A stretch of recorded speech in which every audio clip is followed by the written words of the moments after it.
Welcome back to Real Florida Magazine. Welcome back. Still here at Rish Park in Cape San Blas, adjacent to Port St. Joe today. We've said it in some of the other segments. We could ask for no more beautiful a summer day, particularly. It is summer, it's hot, it's humid, but here today on the Gulf, we truly have probably as enjoyable a day as Northwest Florida summers can be. Here right now with Victor Rowland, who is the park manager here at Rish Park. As we go through today, we're going to talk to more people and learn a little bit more about Rish Park. Truly a great offering of the state. We'll be right back.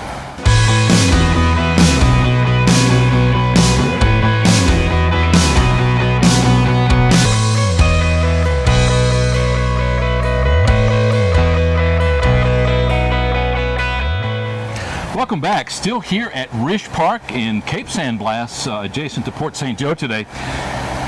We've said it in some of the other segments. We could ask for no more beautiful a summer day, particularly. It is summer, it's hot, it's humid, but here today on the Gulf, we truly have probably as enjoyable a day as Northwest Florida summers can be. Here right now with Victor Rowland, who is the park manager here at Rish Park. First of all, thanks for taking the time. I know you're busy. There's lots of activity out here, and we'll talk about that, Victor, but thanks for taking the time to speak. Yes, sir. We appreciate having y'all here today. We are here at Rish Park. Now, this is a park set aside. It was bequeathed, and we'll talk a little bit about that. We've talked to some of the relatives of the family that gave the property, currently maintained by the state of Florida under the Agency for Persons with Disabilities. Talk a little bit about the park and how what your job description is and how all that works. Okay, we got about 100 acres here. Got close to a mile of white sand beaches in front of the park, so our guests can actually take boardwalk that goes all the way down to the beach. So if you're in a wheelchair, you can make it all the way to the Gulf, sit on the beach and enjoy it.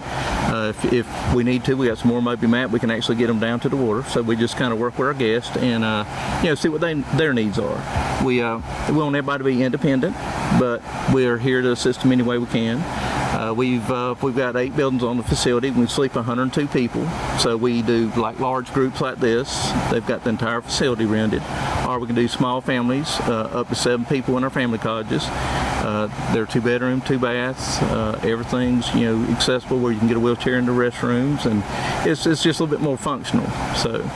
This whole park was set up so that what we typically call people with disabilities, in reality, they have opportunities that you and I don't experience every day, and I don't take that lightly. And we're going to talk a little bit about a little more about that. We talked to one member of the faculty here who.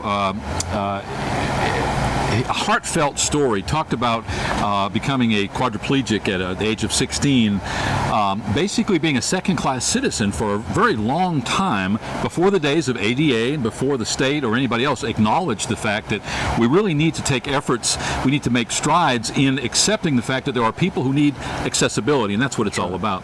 You mentioned that several times in your first opening paragraph, so and you couldn't be any more spot on. Accessibility being the key. Would it be fair to say that most of the people who are allowed to use the park, either from a residential point of view, coming here for several days at a time, or just on a daily basis, have accessibility needs in some way? Yes, a lot of them have accessibility issues, and we do have about 2 miles of boardwalk on the park, so they can freely roam the park. We do have a tunnel under the road, so you can go from the Gulf all the way to St. Joe Bay, and you stay on the facility the whole time. You don't cross the road. So it's really, I think the planning process a long time ago when Mr. Billy Joe Rich was involved, I think it was just way ahead of its time. Very excellent. A tunnel? Yes, sir. And where exactly is that from where we're located now? Right behind you there. When you go towards the bay, you'll actually go up under the road to get to the bay side. Wow. How cool. Yes. This is a very expensive facility. Being on the Gulf and all the vagaries that we experience because of the weather, high maintenance when you come right down to it, lots of wood that needs to be maintained.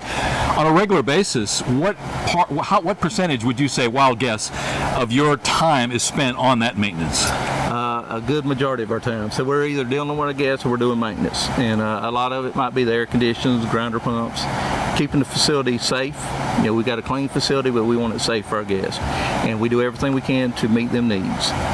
You are technically an employee of the Agency for Persons with Disabilities? Yes, sir. Okay, so you work for the state? Yes, sir.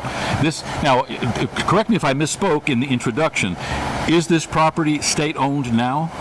It is leased through the state, yes. Okay.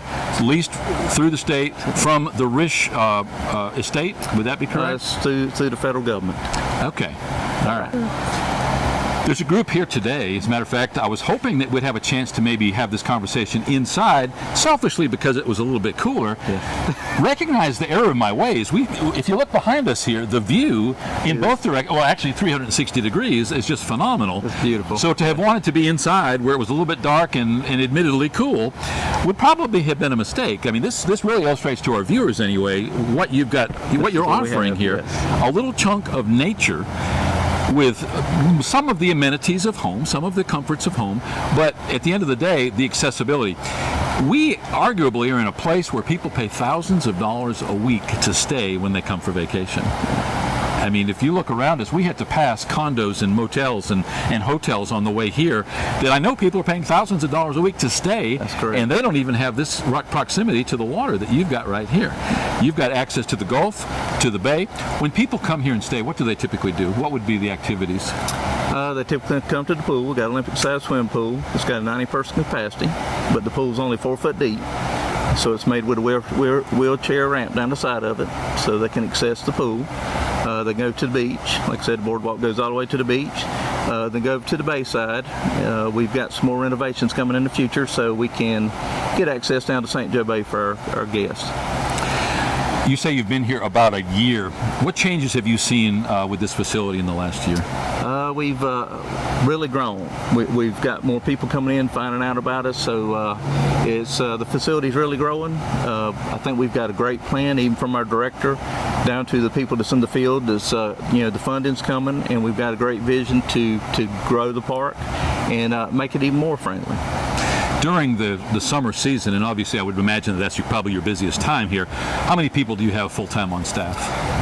Myself, one maintenance mechanic, and an OPS employee. Okay. That manages the park. So only 3 of you, even in the busiest times? We have 3 people, yes. Okay. Now we spend a lot of time getting, if we got to clean the facility or work on the facility, we can get help from Sunland. So Sunland's our headquarters. They will send people down, but again, it's a 100-mile trip for them to come down here to assist us. Oh yeah. You got a group of people inside that I alluded to a moment ago. What is that group? We got Camp Amigo here. They've got the entire facility rented, so we've got the park shut down to their group. They have rented some houses off the facility because it's a very large group. We do not have the capacity to meet all their needs. But it's a great group, bunch of professional firefighters, EMT, paramedics. I think they got some doctors here. Okay. But just real caring people and just great camp. I'm a firefighter myself, and just see them interact with kids is great. Now, there's no more noble a calling than those first responder categories, whether it's fire, EMS, law enforcement.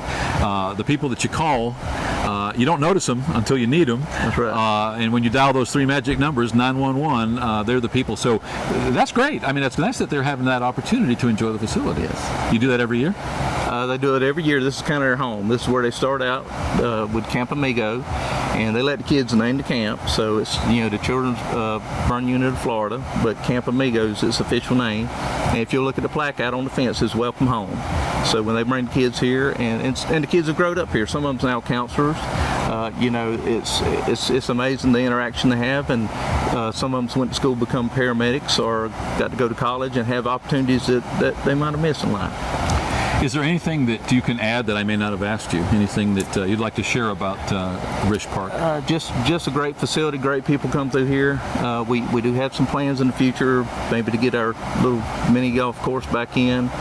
We partnered with the Florida Fish and Wildlife Commission we've got a 2-acre freshwater fishing pond on the facility across the road. It's a little overgrown right now, so we partner with them. They're going to dig it out for us, put fish feeders in, aerators. And we really want to have it where when our guests come here, the kids can come here and fish and enjoy themselves. We want them to have the best experience possible. Yeah, I mean, this has been, every time I speak to another person, I learn a little bit more about it. We are going to spend the day here. We're going to take a lot of photo and video. We're going to put a drone up and try to get some aerial photo and video. Would you help us out with that and maybe Yes, sir. be our tour Yes, guide? sir. I will. Yes, sir. I appreciate that. My privilege. Thanks for taking the time now, and look forward to spending the rest of the day with you. Yes, sir. Appreciate it. Here right now with Victor Rowland, park manager here at Rish Park, here on Cape San Blas, right outside Port St. Joe, Florida, a part of what we call the real Florida. Looking around, this is the, again, as I was mentioning to Victor, this is the kind of environment for which people pay thousands of dollars to enjoy. They come from literally all over the world to enjoy our sugar white sands and our emerald waters. As we go through today, we're going to talk to more people and learn a little bit more about Rish Park. Truly a great offering of the state. Thank you as the taxpayer. Ultimately, you are the person that's making this camp, this facility available to those in such great need. We'll be right back.